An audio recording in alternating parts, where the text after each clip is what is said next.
오늘 하나님께서 우리들에게 들려주시는 말씀은 창세기 2장 21절에서 24절 말씀을 보겠습니다. 먼저 창세기 2장 21절에서 24절 말씀을 봅니다. 구약 성경 3면에 있습니다. 이 말씀을 봉독할 때 우리 모두 살아계신 하나님의 음성을 다 함께 들을 수 있기를 바랍니다. 이것은 하나님의 말씀입니다.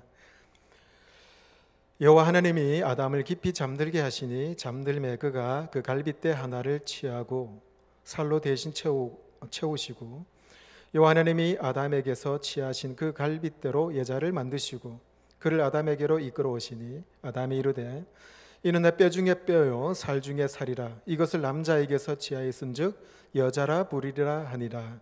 이러므로 남자가 부모를 떠나 그의 아내와 합하여 둘이 한 몸을 이룰지로다. 아멘. 다음은 로마서 1장 26절, 27절의 말씀을 보도록 하겠습니다. 로마서 1장 26절, 27절의 말씀입니다. 신약성경 240면에 있습니다. 이 때문에 하나님께서 그들을 부끄러운 욕심에 내버려 두셨으니 곧 그들이 그들의 여자들도 순리대로 쓸 것을 바꾸어 영리로 쓰며 그와 같이 남자들도 순리대로 여자 쓰기를 버리고 서로 향하여 음욕이 부릴 듯하며 남자가 남자와 더불어 부끄러운 일을 행하여 그들의 그릇됨에 상당한 보응을 그들 자신이 받았느니라. 아멘.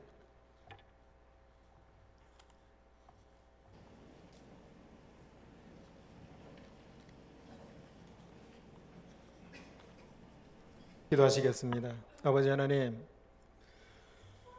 사람이 사람을 사랑하는 것은 하나님께서 기뻐하실 일인데 창조 원리에 위배되는 사랑, 빗나간 사랑은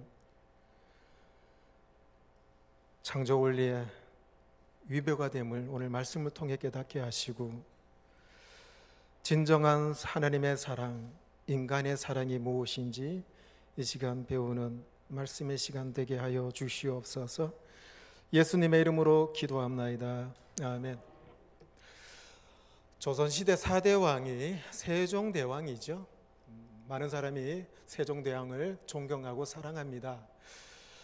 근데 세종대왕에게 있는 남모르는 고민이 있습니다. 그건 작은 고민도 아니고 엄청나게 큰 고민이에요. 세종대왕 맏아들이 이제 세자인데 나중에 문종이 되죠. 근데 이 문종이 심신이 참 허약한 사람이었어요. 왕의 자리는 맏아들이 물려받아야 이 왕권이 좀 강화가 될 텐데 근데 이 맏아들이 안정적으로 왕의 자리에 오르지 못하면 참 이게 편안하지 못하는 그런 왕권을 가질 수밖에 없죠. 태조 이성계가 왕이 되고 난 뒤에 4명의 왕이 연거푸 이 맏아들이 제대로 왕권을 편안하게 계승하지 못했습니다. 이것은 세종대왕도 피할 수가 없었죠. 이 맏아들 세자가 부실해서 그래서 며느리만은 좀 잘 골라야 되겠다 해서 세자빈을 간택하는데 온 심혈을 기울였어요. 무엇보다도 이 세종대왕은 며느리 중에 체력이 아주 좋은 그런 며느리를 뽑고자 했습니다. 그래서 이 세자보다가 덩치가 크고 나이도 많고 그런 세자를 간택을 했는데 희빈 김씨라는 이 세자빈을 간택하게 됩니다. 하지만 여러분, 어른들 보기에는 최고 신랑감, 최고 신부감이지만은 이 당사자 입장에서는 마음에 들지 않을 경우가 많이 있죠. 세종대왕이 보기에는 참 좋았던 며느리였는데 이 희빈 김씨가요, 이 남편 세자의 길을 꺾는 그런 부인이 되었습니다. 그래서 그만 소박을 맞고 빈의 자리에 쫓겨나가게 되죠. 자, 한 번 실수를 돌이킬 수가 없어서 이 세종대왕은 2번째 며느리를 아주 심혈을 기울여서 이제 고르죠. 며느리 후보 명단을 꼼꼼히 살펴봅니다.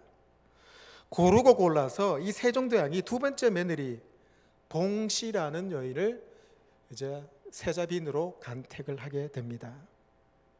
이 봉씨는 가녀린 몸매를 갖고 있는 여인이었어요. 나이도 적당했고 누가 봐도 이 봉씨 이 여인은 아주 청순하고 청순 가련한 그런 여인이었죠. 그래서 세종은 이 맏아들 세자 또한 우락부락한 이 첫째 부인 이 희빈 김씨와는 이제 다른 여인이기 때문에 세자를 잘 도와줄 줄 아는 그런 며느리라고 생각을 했었죠. 근데 이 세종대왕이 참 며느리 복이 없었던 것 같습니다. 이 겉보기와는 달리 이 세자빈 봉씨가요, 남편 세자에게 남자로서 만족을 못 느끼고 있었습니다. 그러던 중에 이 세자가요, 이 봉씨 자기 부인을 점점 멀리하게 됩니다. 이 봉씨는 당시로서 그래서 상상하지 못하는 기괴한 일을 펼치죠. 이 세자빈 봉씨는 무수리, 소쌍이라는 무수리와 동침을 합니다. 동성연애한 거죠. 그것도 일회성에 그친 것이 아니라 이 세자빈 봉씨는 헤어나올 수 없는 동성의 늪에 빠지게 됩니다.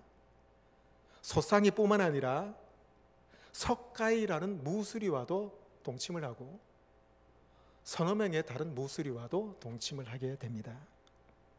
결국 1436년 이 세종대왕 18년에 이 시아버지 되는 세종대왕이 자기 며느리 세자빈의 그 극악무도한 악행을 듣게 됩니다. 기절초풍할 노릇이죠. 세종실록 기록에 이렇게 기록되어 있습니다. 세자빈의 몸종인 소쌍이와 석가이가 동궁, 창덕궁 후원에서 싸움을 하여 소헌왕후가 자초지종을 물으니 세자빈 봉씨의 음행이 드러나 폐서인했다. 그러니까 이 세자빈 봉씨와 동침을 한 소쌍이와 석가이라는 무수리가요, 이 두 무수리가 서로 봉씨에게 사랑받고자 싸우고 다투다가 그것 때문에 이 봉씨의 악행이 들통이 나고 맙니다. 이 전대미문의 스캔들로 인해서 조정은 완전히 발칵 뒤집혀 버렸죠. 결국 이 봉씨는 폐서인이 되어서 궁중에서 쫓겨나가게 됩니다. 이 봉씨의 아버지 봉여라는 사람이 이 자기 딸이 그렇게 쫓겨나니까 얼마나 수치스럽겠어요. 그래서 자기 딸에게 자결해라 라고 얘기를 해서 결국에는 이 봉씨, 세자빈 봉씨 그리고 아버지 봉여 이 두 사람이 스스로 자결을 하게 됩니다. 여러분, 동성연애 문제는 이미 600년 전에 우리나라에 그것도 궁중에서 일어난 실제 사건입니다. 과거에는 동성애가요 음지에서 일어났죠. 그리고 극소수에 의해서 일어났고 그것이 노출될까 봐 심히 두려워했습니다. 그런데 지금은 어때요? 백주대낮에 그것도 도심에서 그 한복판에서 자기들이 떳떳하게 동성애자임을 밝히고 있습니다. 그러면서 동성애자들을 그들을 혐오하고 차별하지 말라고 특별 법까지 제정해 달라고 요구를 하고 있습니다. 법으로 차별 못하도록 조치를 취해 달라는 거죠. 그러니까 동성애자들은 그들도 인권이 있는데 왜 우리가 차별을 받아야 되는가? 라는 거예요. 남자가 여자를 사랑하고 여자가 남자를 사랑하듯이 동성애자들도 자기들도 서로 동성끼리 사랑해달라고 평등권을 요구하고 있습니다. 여러분, 동성애자들에게 인권이 있을까요? 그래서 인권이 있어서 그들에게 평등권이라는 그런 인권을 그들에게 부여해야 됩니까? 오늘 많은 사람들, 심지어 언론들, 그리고 영화나 드라마에서조차 동성애를 미화하고 긍정적인 시각으로 보려고 많이 합니다. 그 주된 이유가 뭔지 아세요? 동성애를 인권으로 접근하기 때문에 그렇습니다. 아마 여러분들도 인권으로 동성애를 바라보는 분들이 많이 계실 것입니다. 연예인 중에 최초로 나는 동성애자다 커밍아웃을 한 사람이 홍석천 씨이죠. 2007년 5월 18일에 그가요 동아일보 인터뷰에서 이런 얘기를 했어요. 나는 중고등학교 시절에 남자 선배들 300명 이상과 관계를 가졌습니다. 그 인터뷰를 한 신문 기자가 깜짝 놀랍니다. 이거 기사 내도 됩니까? 라고 했더니 홍석천 씨가 괜찮습니다 라고 했어요. 그러면서 그는 초등학교 4학년 때부터 첫 동성애 경험을 가졌다라고 얘기를 했습니다. 그런데요, 이 인터뷰 기사가 나간 뒤에 300명과 관계를 냈던 이 홍석천 씨, 그에게는 아무런 일이 일어나지 않았죠. 만약에요, 홍석천 씨가 여학생들 300명과 이런 관계를 저질렀다? 그러면 어떻게 될까요? 완전히 분위기가 다르지 않겠어요? 분명히 그 사람은 성폭력을 했다, 그를 사회에서 매장해야 된다, 이런 여론이 분명히 일어났을 겁니다. 300명의 여학생들을 건드렸으니까 당연히 그런 지탄의 대상이 되지 않겠어요? 그런데 아무 일이 일어나지 않았어요. 왜냐하면 이미 우리는 동성애를 인권으로 보기 시작했기 때문입니다. 동성애자의 인권이니까 면죄부가 주어진 거죠. 생각해 보셔요. 이성끼리는 안 되는데 동성끼리는 괜찮다? 이게 어불성설 아닙니까? 동성애자들은 스스로 성소수자이기 때문에 부당하게 차별을 받아왔다. 소수니까, 약자니까 차별을 받아왔는데 이건 인권 침해다라고 얘기를 합니다. 여러분, 소수자니까 차별받는 것이 인권에 위배되고 차별받아왔으니까 법적으로 이거 조치 취해달라. 이게 논리가 맞는 논리인지 생각해 보시기 바라겠습니다. 그렇다면은 동성애자보다 더 기괴하고 더 기상천외한 성독착증 환자들이 있습니다. 그들도 우리는 소수니까 우리의 인권을 보호해달라, 그 논리가 아니겠어요? 마약을 복용하는 자들이 소수니까 우리 소수니까 우리를 보호해달라, 우리 인권을 보장해달라, 그 논리와 같지 않느냐라는 거예요. 소수자들이 약자이고 그래서 약자를 모두 보호해야 된다. 그러면 여러분, 이 세상은 소수의 소용돌이에 참 힘들어지는 사회가 될 것입니다. 동성애는 인권 문제로 접근해서는 안 됩니다. 천주교도 불교도 극성스럽게 동성애를 반대하지 않는데 왜 유독 교회만이 반대하는가? 그래서 사람들이 교회가 어떻게 해서 교회는 인권을 중시하지 않고 관심이 없느냐 이렇게 주장하는 사람이 있습니다. 아니요, 대단한 잘못입니다. 동성애, 그거를 반대하는 교회, 기독교, 인권운동은요 사실은 신앙인들로부터 출발이 되었다는 것을 기억하셔야 돼요. 18세기에 영국에 기독교 정치가였던 윌리엄 월버포스라는 사람이 있습니다. 이분은 이미 오래전부터 노예의 인권을 위해서 평생 살아왔던 사람이죠. 마틴 루터 킹 목사, 흑인들의 인권을 위해서 그는 순교했던 사람이죠. 미국의 3대 대통령이자 신실한 크리스찬이었던 토마스 제퍼슨 대통령은 역시 노예 매매를 금지했고 노예 해방을 위해서 힘써왔던 사람입니다. 우리나라에 초창기에 복음이 들어왔잖아요. 초창기에 이 선교사들이 그리고 교회가요 여성들 그리고 종들의 인권을 위해서 힘써왔습니다. 왜요? 사람은 누구나 평등하게 하나님으로부터 부여받은 인권이 있기 때문이죠. 성경은 더욱 인권을 강조하고 있습니다. 구약 성경에 보면 부지 중에 살인한 살인자들, 그들의 인권을 보호하기 위해서 여러 지역에 도피성을 이제 준비해 놓았죠.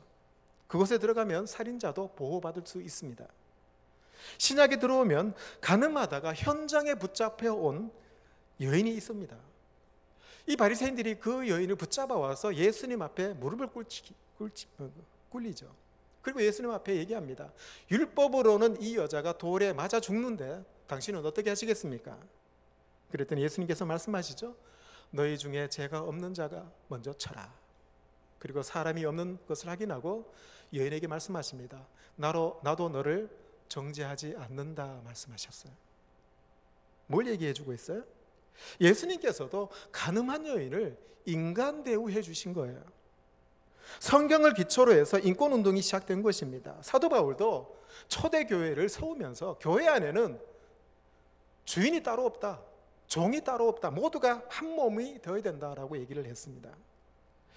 근데 언제부턴가요? 인권이 소수의 잘못된 성적 욕망을 충족시켜주는 안전장치로 인식하게 됩니다. 물론 소수의 인권도 반드시 보장받아야 되죠. 소수로 할지라도 인권 자체는 존귀합니다. 그런데요, 이 인권이 이 소수의 성적 욕구를 충족시키는 방패 역할을 한다면은 그것은 더 이상 인권이 아니라 이익 집단이 되는 거죠. 소수의 욕망을 인권이라고 우겨대면은 그야말로 인권을 모욕하고 인권을 타락시키는 일이 됩니다. 우리는 모르는 사이에 세상은 동성애를 소수의 인권으로 보기 시작했습니다. 아무 생각 없이 동성애를 소수의 인권으로 이해하는 사람이 많아졌어요. 이런 분위기 속에 동성애를 받아들이고 수용하는 사람이 점점 많아지게 되었습니다. 심지어 모르겠어요. 여러분 중에서도 동성애를 그래도 긍정적으로 받아보는 분들이 계실 겁니다. 그래서 동성애를 반대하면 앞이 꽉 막힌 극보수주의자라고 이렇게 비판할 수도 있습니다. 여러분, 동성애, 동성결혼은 인권이 아닙니다. 인권이 뭐예요? 생명과 재산과 자유를 타인이나 국가로부터 침해받지 않을 권리잖아요. 출생하면서부터 태생적으로 사람이라면 부여받는 것이 인권입니다. 그래서 천부 인권이라고 얘기합니다. 하나님으로부터 받은 인권, 자연권이라고 하죠. 태초에 하나님께서 천지 만물을 만드셨고 자기 형상대로 사람을 만드셨어요. 창조하신 후에 모든 피조 세계가 창조의 원리대로 각각 피조물이 그들에게 맡겨진 그런 역할들이 다 있습니다.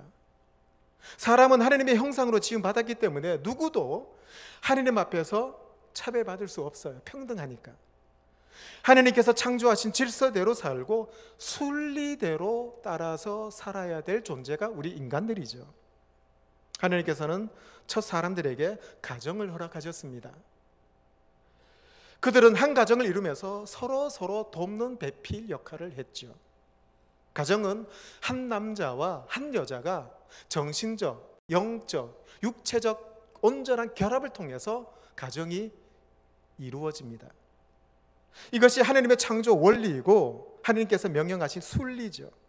그러므로 남자와 남자가, 여자와 여자가 관계를 맺고 동성끼리 결혼한다는 것은 순리가 아니라 영리가 되는 거죠. 동성애는 하나님께서 주신 인권이 아니라 개인의 성적 욕망을 충족하고자 하는 이권이 되고 맙니다. 이권은 인권이 될 수가 없습니다. 제가 4가지 왜 동성결혼이 아니 되는지 말씀드리겠습니다. 첫째는 동성애는 하나님의 창조 원리를 위배하는 행동이기 때문입니다. 성경의 여러 곳에 동성애는 하나님의 창조 원리에 어긋난다라고 말씀을 하고 있어요. 오늘 보면 창세기 2장 24절에 이렇게 기록되어 있죠. 이러므로 남자가 부모를 떠나 그의 아내와 합하여 둘이 한 몸을 이룰지로다. 하나님께서는 태초부터 한 남자 그리고 한 여자가 사랑을 해서 한 몸을 이루게 된다 말씀하셨어요. 한 남자와 한 여자의 사랑, 이것이 하나님께서 태초부터 주신 사람에게 주신 창조의 원리입니다. 이것은 예수님께서도 그대로 이 창조의 원리를 말씀하셨어요. 마태복음 19장 4절에서 5절에 말씀합니다. 예수께서 대답하여 이르시되 사람을 지으신 이가 본래 그들을 남자와 여자로 지으시고 말씀하시기를 그러므로 사람이 그 부모를 떠나서 아내에게 합하여 그 둘이 한 몸이 될지니라 하신 것을 읽어보지 못하였느냐. 여러분, 바울은요, 남자가 남자를, 여자가 여자를 품에 안고 사랑하는 것은 창조 원리에 위배될 뿐만 아니라 하느님께서는 그들을 유기하셨다. 즉, 난 너희들 모른다, 그냥 내버려 두셨다라고 말씀하고 있어요. 그래서 로마서 1장 26절에서 27절의 말씀에 이렇게 기록되어 있죠. 이 때문에 하느님께서 그들을 부끄러운 욕심에 내버려 두셨으니 곧 그들의 여자들도 순리대로 쓸 것을 바꾸어 영리로 쓰며 그와 같이 남자들도 순리대로 여자 쓰기를 버리고 서로 향하여 음욕이 부릴 듯하며 남자가 남자와 더불어 부끄러운 일을 행하여 그들의 그릇됨에 상당한 보응을 그들 자신이 받았느니라. 여러분, 하느님께서 사람에게 내릴 수 있는 가장 큰 징계가 뭐라고 생각하세요? 그냥 내버려 두는 거예요. 난 너희들 모른다, 뒷짐지고 계시는 것이 사람에게 징계할 수 있는 가장 큰 징계라는 겁니다. 하느님께서 이렇게 동성애자들을 향해서 난 너희들 모른다, 그냥 내버려 두신다 말씀하고 계십니다. 그리고 바울은요, 동성애자들은 하느님의 유업을 이어받을 수 없다라고 얘기해요. 고린도전서 6장 9절에 말씀합니다. 불의한 자가 하느님의 나라를 유업으로 받지 못할 줄을 알지 못하느냐. 미혹을 받지 말라. 음행하는 자나 우상 숭배하는 자나 간음하는 자나 탐색하는 자나 남색하는 자나. 심지어 성경은 동성연애하는 자들을 쳐 죽이라 얘기합니다. 레위기 20장 13절에 말씀하죠. 누구든지 여인과 동침하듯 남자와 동침하면 둘 다 가증한 일을 행함인즉 반드시 죽일지니 자기의 피가 자기에게로 돌아가리라. 여러분, 동성결혼 왜 반대합니까? 간단합니다. 성경이 인정하지 않고 반대하기 때문에 그래요. 한 남자와 한 여자가 사랑해서 결혼하는 것이 하느님의 창조 원리이기 때문입니다. 성경은 동성애가 가증스럽고 동성애자들을 살려주어서는 안 된다 말하기 때문이죠. 성경은 하느님께서 동성애자들을 그냥 멸망하도록 내버려 두셨기 때문에, 동성애자들을 하나님은 유업으로 주지 않기 때문에, 그래서 성경은 동성애를 금지하고 있습니다. 성경이 반대하기 때문에 반대하는 겁니다. 자, 두 번째, 왜 동성애를 반대해야 되는가? 동성애는 생물학적으로 순리가 아니기 때문이죠. 저는 한때 동성애자들을 이해를 했습니다. 한때는. 왜냐하면 동성애자들은 그들은 유전적으로 선천적으로 타고난 사람이라고 생각했기 때문이죠. 아마 여러분들 중에서도 동성애자들은 동성애를 일으키는 유전자를 선천적으로 타고난 사람들이 있지 않느냐, 그래서 그들을 이해해야 되지 않느냐라고 생각하는 분이 계실 겁니다. 아니요, 100% 틀렸습니다. 작년 9월에 동성애 세미나에 참석했습니다. 거기에서 동성애에 대한 생각을 완전히 바꾸었습니다. 일반적으로 태어날 때부터 동성애를 하도록 하는 DNA를 갖고 태어난다라고 알려져 있어요. 1993년에 미국의 해머라는 박사가 있습니다. 이 사람이 이제 연구팀을 구성해서 동성애를 일으키는 유전자가 있는지 없는지 연구를 했습니다.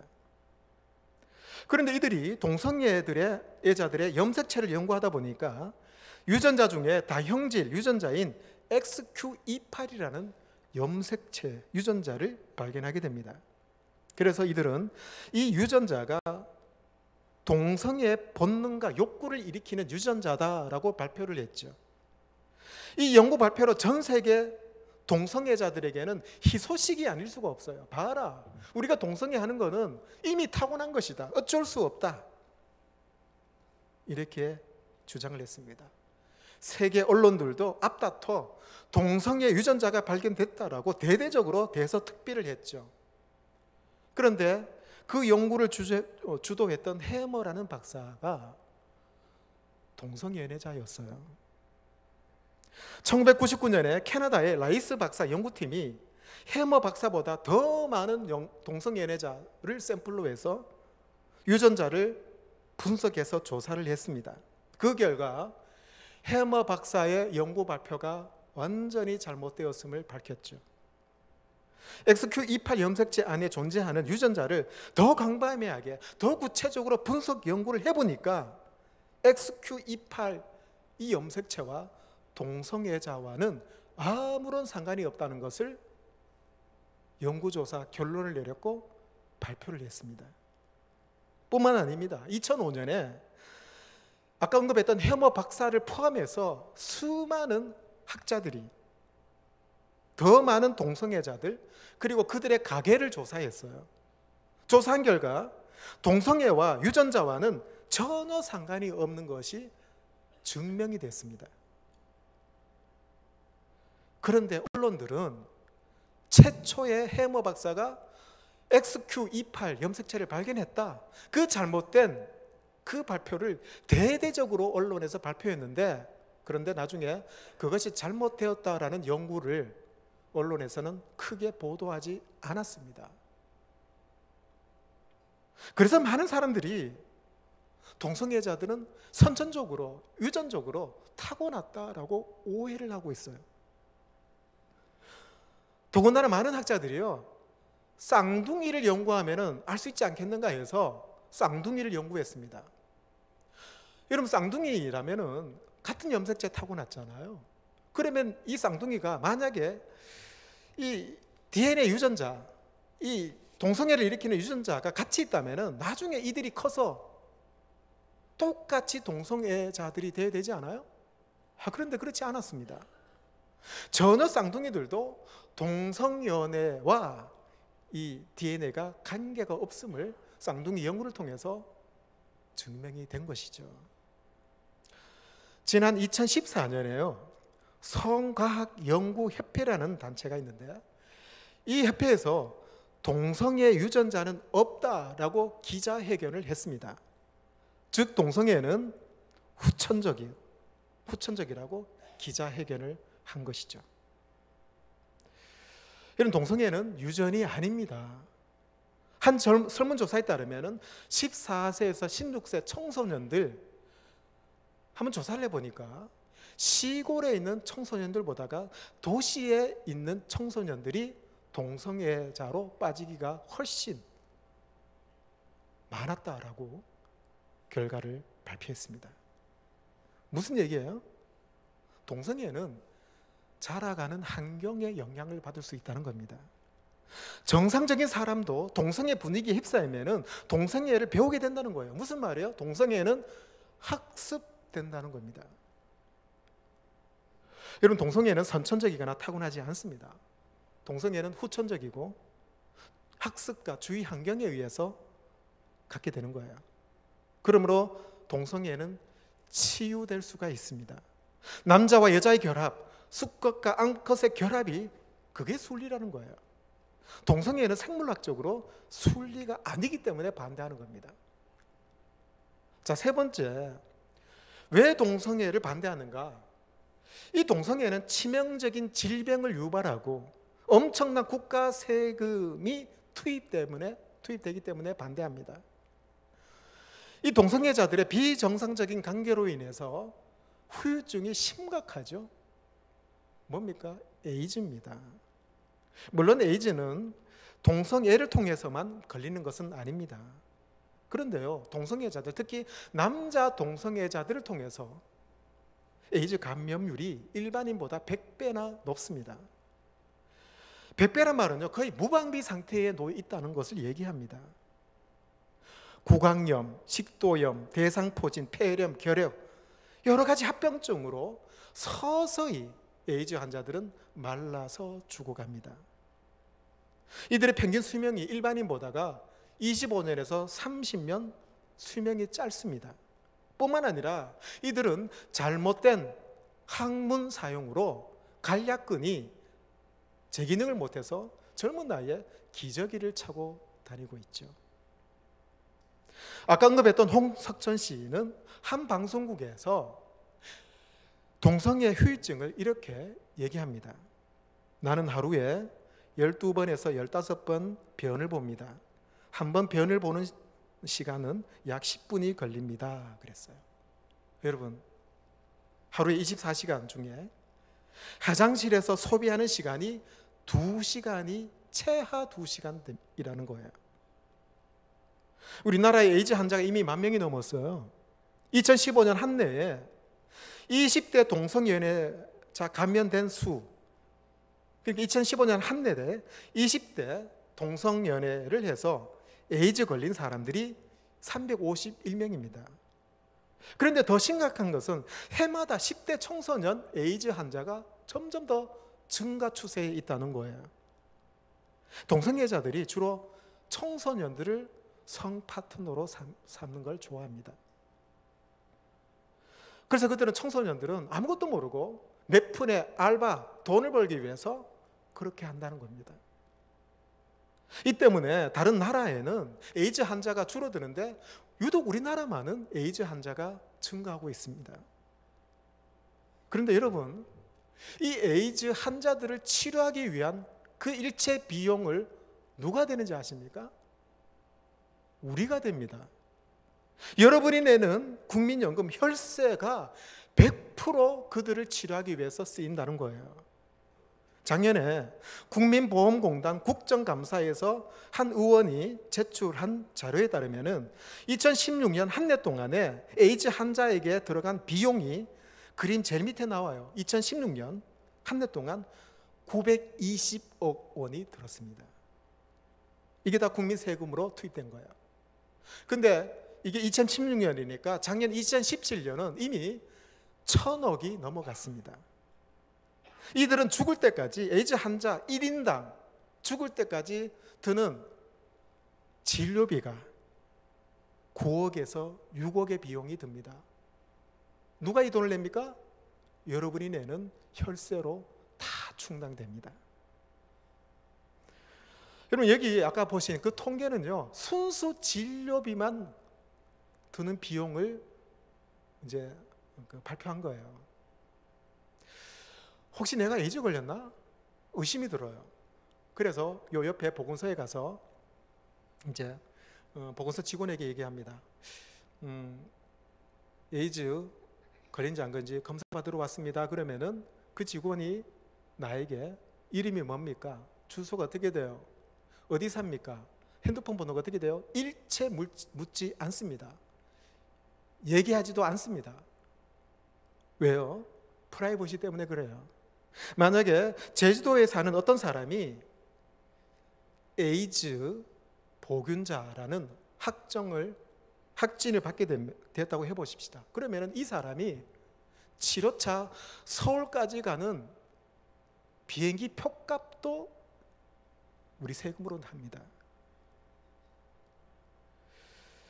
1인 병원실 비용, 간병인비, 요양병원비, 이 모든 비용은 국가 세금으로 다 내는 거예요.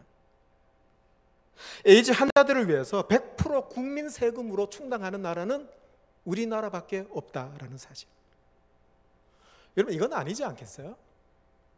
희귀병에 걸려서 보험 혜택을 받지 못해 죽어가는 사람이 있습니다. 엄청난 치료비를 부담하지 못해서 삶을 포기한 사람들이 있어요. 그런데 동성애로 인해서 심각한 질병이 유발되고 엄청난 국가 세금이 지출된다면 이거는 이 나라의 큰 짐이 아닐 수가 없죠. 이 정도라면 국가가 앞서서 에이즈 질병을 미리 예방하고 세금을 절감할 수 있도록 무슨 실천 방안을 내어놓아야 되잖아요.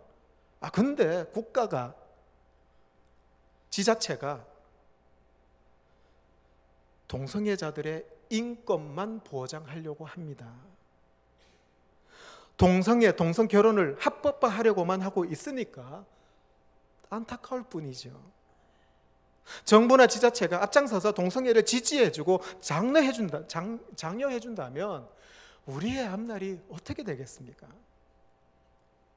마지막 네 번째, 동성애를 왜 반대합니까? 동성애는 인류 미래의 어두운 그림자를 드리기 때문에 반대하는 거예요. 여기 계시는 여러분들 중에 이제 앞으로 이제 며느리나 사위 보실 분들이 있으실 겁니다. 제가 아는 어떤 권사님은 이 큰아들이 49살이에요. 그래서 1년만 지나면 50세가 됩니다. 결혼을 못하니까 엄마 마음이 어떻겠어요?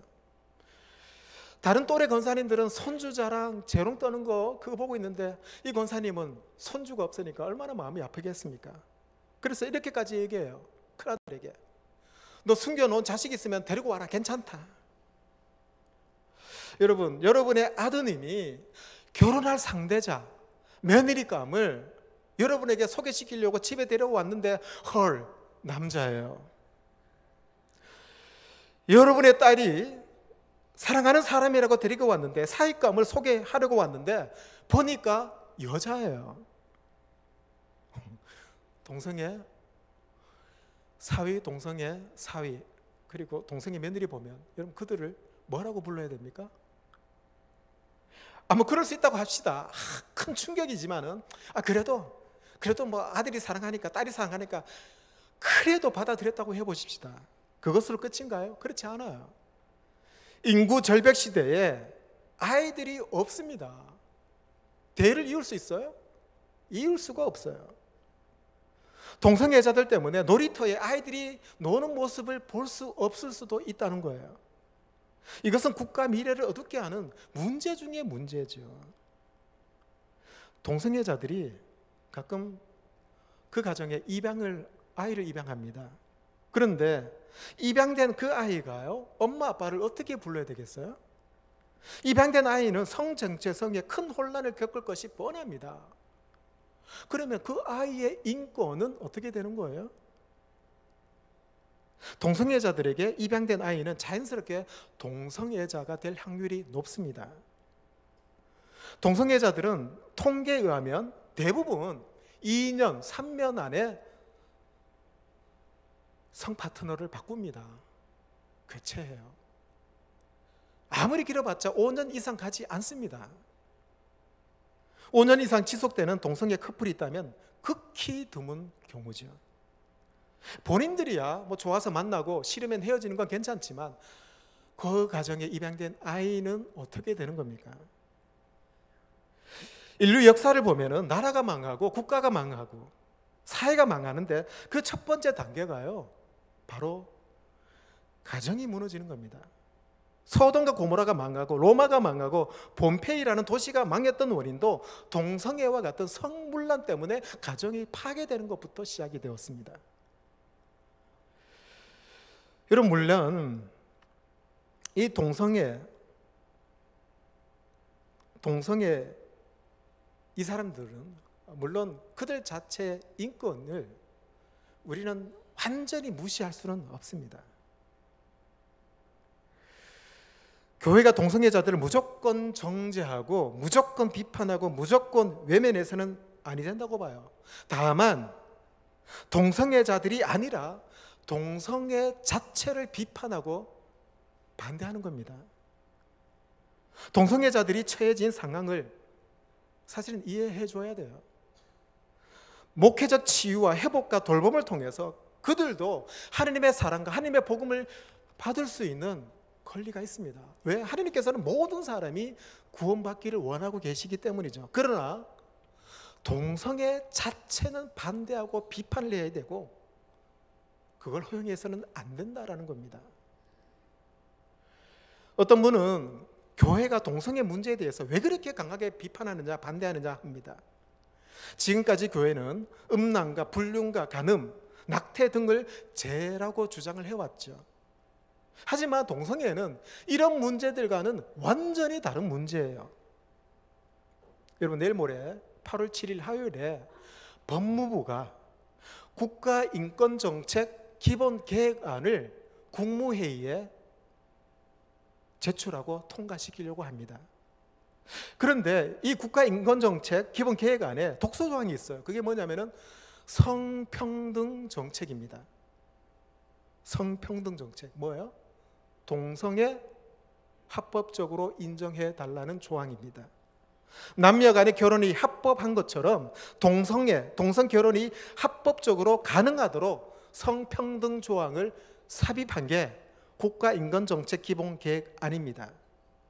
이제 내일 모레 화요일 날 국무회의에서 국가인권정책기본계획안을 이제 접수하고 그걸 통과시키고 시행이 되면은 자연스럽게 동성결혼이 법적인 지위를 갖게 되는 거예요. 동성애가 법적 지위를 가지게 되면 동성애를 죄라고, 동성애에 대해서 부정적인 이야기를 하게 되면은 이제는 법적인 처벌을 받게 되는 겁니다. 미국 침례교 존 파이퍼 목사님이 계시는데요, 이분이 동성결혼이 합법하다라고 미국 대법원이 판결을 내렸을 때 이 목사님은 이런 말을 했습니다. 새로운 재앙은 동성연애가 아니라 그것을 국가가 제도화하고 합법화한다는 것이다. 그럼 지금까지 교회가요, 성경을 근거로 해서 죄라고 말하는 것에 대해서 세상 사람들은 그게 왜 죄냐? 죄가 아니다라고 얘기를 한 경우가 많았습니다.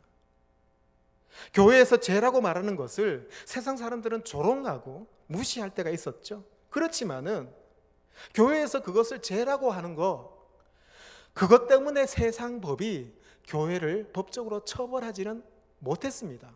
그렇게 하지 않았죠. 그런데 동성애 문제는 아니에요. 동성애가 합법화되면은, 동성애가 죄라고 말하거나 그렇게 설교하거나 가르치게 되면은 인권 침해로 처벌받게 됩니다. 심지어 동성애 성향을 가진 사람을 상담해 줄게, 너 치료해 줄게, 이것도 법적 처벌을 받게 됩니다. 학교에서는 동성끼리 결혼은 정상이라고 가르칩니다.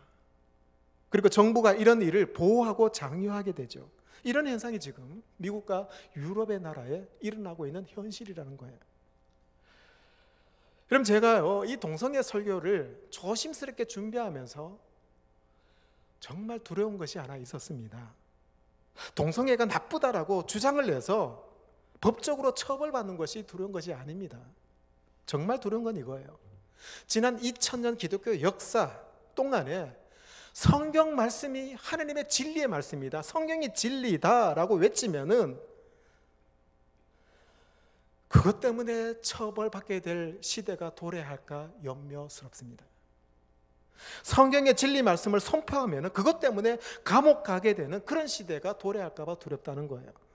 동성애가 불법이다, 이것 때문만 얘기하는 게 아닙니다. 성경이 진리인데 이 진리를 선포하고 설교하면 이것이 법으로 제재를 받게 된다는 것이 두렵다는 거예요. 앞으로 세상은 점점 성경의 진리를 멀리하고 반대할 것이 분명합니다. 세상만 문제입니까? 교회 안에도 문제가 있습니다. 교회는 점점 세상으로부터 신뢰를 잃어가지요. 교회가 외치는 말에 세상 사람들은 귀를 전혀 기울이지 않습니다. 왜 그렇게 되었어요? 세상이 하나님의 창조 원리를 위배하고 타락해가고 세상이 죄에 허우적거릴 때 교회는 그동안 침묵해왔다는 거예요. 그저 교회만, 우리끼리. 그동안 세상에 대해서 교회가요, 수수방관해왔어요.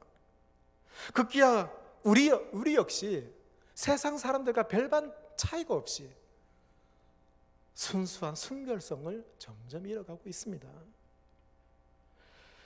이런 동성애는 심각한 문제예요. 소돔과 고모라라는 동성애 망했지 않습니까? 동성애를 비롯한 우상숭배 음란 때문에 불로 심판받았어요. 의인 10명이 없어서 멸망받았음을 우리는 기억해야 됩니다. 소돔과 고모라와 같은 이 세상을 지켜내기 위해서 내 자신이 먼저 순결한 삶을 살아내야 되지 않겠습니까? 아브라함처럼 세상을 구원하기 위해 기도하고 행동하는 그런 의인이 되어야 되지 않겠느냐 말씀드립니다. 국회가 이제 법무부가 동성애를 허용하려고 하는 법을 제정해서 통과시키려고 합니다. 침묵해서는 아니 된다라는 것을 말씀드립니다. 독일 나치를 반대했던 목사님이 계세요. 그것 때문에 옥살이했던 마틴 니밀러라는 목사님이 있습니다. 이분이 쓴 유명한 시가 있어요. 나치가 그들을 덮쳤을 때라는 시가 있는데요, 이 시를 읽고 설교를 마무리합니다. 그들은 우선 기독교 입양기관을 수청했다. 나는 입양기관을 운영하지 않았으므로 침묵했다. 그 다음엔 기독교인 결혼사진사를 수청했다. 나는 결혼사진사가 아니었으므로 침묵했다. 그들은 기독교 베이커리를 수청했다. 나는 기독교 베이커리를 운영하지 않았으므로 침묵했다. 그들은 기독교 꽃집을 수청했다. 나는 기독교 꽃집을 운영하지 않았으므로 침묵했다. 그 다음엔 나에게 왔다. 그 순간에 이르자 나를 위해 나서줄 사람이 아무도 남아있지 않았다. 성도 여러분, 우리가 침묵하면 동성애 결혼, 이 거대한 물결이 우리를, 교회를 집어삼키게 될 것입니다. 기도하시겠습니다.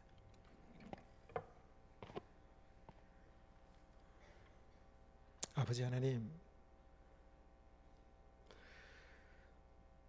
세상 사람들은, 또한 국가는 인권이라는 이름으로 동성애를 옹호하고 보호하려고 합니다. 하나님 아버지, 한 남자와 한 여자가 사랑을 하고 가정을 이루는 것이 창조 원리인데, 그것이 순리인데, 우리는 사단의 미혹에 넘어가서 인권을 생각하고 그들이 선천적으로 타고났다 생각해서 그들을 봐줘야 되지 않겠느냐, 점점 우리를 넘어뜨리려고 합니다. 아버지 하나님, 도와주시고 은혜 더하여 주셔서 아버지 하나님, 더 이상 악의 무리에 휩쓸리지 않게 하여 주시고, 우리 성도들, 우리 교회가 앞장서서 동성애 또 동성결혼을 저지할 수 있는 힘을 주시고, 행동하는 의인들이 될 수 있도록, 기도하는 의인들이 될 수 있도록 도와주시옵소서. 예수님의 이름으로 기도합나이다. 아멘.